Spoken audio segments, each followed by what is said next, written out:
آثار حماسی جهان معمولاً به توصیف اعمال پهلوانی و افتخارات قومی یا فردی می‌پردازند. از مشهورترین آثار حماسی جهان گیلگمش هست که از قدیمی‌ترین آثار ادبی جهان به شمار میره و متعلق به میان رودان یا بین النهرین هست. گیلگمش یک قهرمان اسطوره‌ای در اواخر هزاره دوم و پادشاه دولت شهر سومری اوروک بوده که پس از مرگش به مقام خدایی میرسه. گیلگمش قهرمان بی‌نظیر جهان باستان، شخصیتی ماجراجو، دلیر اما سوگنگیز داشته و معمولاً نماد تلاش بیهوده و بیپایان انسان برای به دست آوردن ثروت، شکوه و جاودانگی است.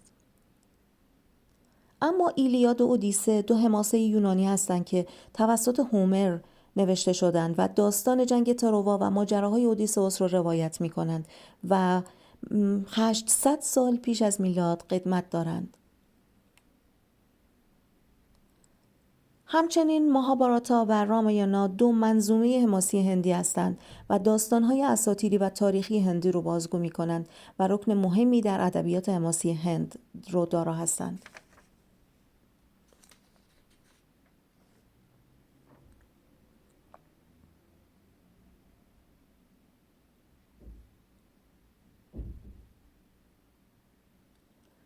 اما انئید که مجموع آثار حماسی نوشته ویرژیل هست در سده یکم پیش از میلاد مسیح و جایگاه برجسته‌ای در ادبیات کلاسیک جهان داره.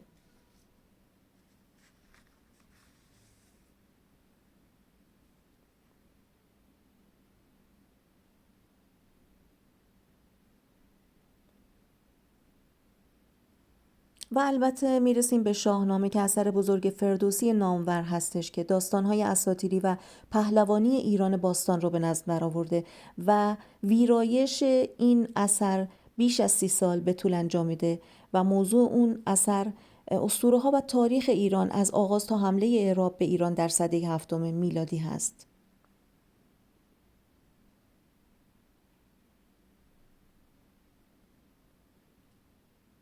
اما بیوولف حماسه‌ای هستش از شمال اروپا که در داستان‌های قهرمانی و ماجراجویانه‌های بیوولف رو بیان می‌کنه و یکی از برجسته‌ترین نوشته‌های ادبی آنگلوساکسون هست که داستان نبرد یک قبیله دانمارکی از دست جانور خونخواری به نام گرندل رو بیان می‌کنه.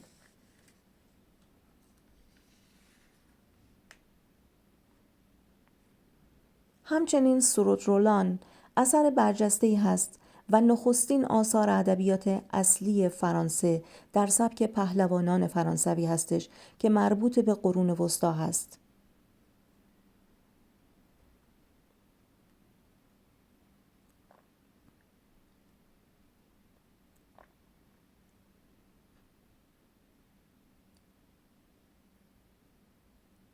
و اما کمدی الهی که سفر خیالی دانته آلیگری شاعر و نویسنده ایتالیایی به دوزخ، برزخ و بهشت هستش. این اثر از نخستین کتاب‌های ادبیات ایتالیا است و بزرگترین آثار در ادبیات جهان به شمار میره. به زودی گزیده‌ای از این آثار حماسی و برگی از تاریخ اونها رو بازگو خواهیم کرد.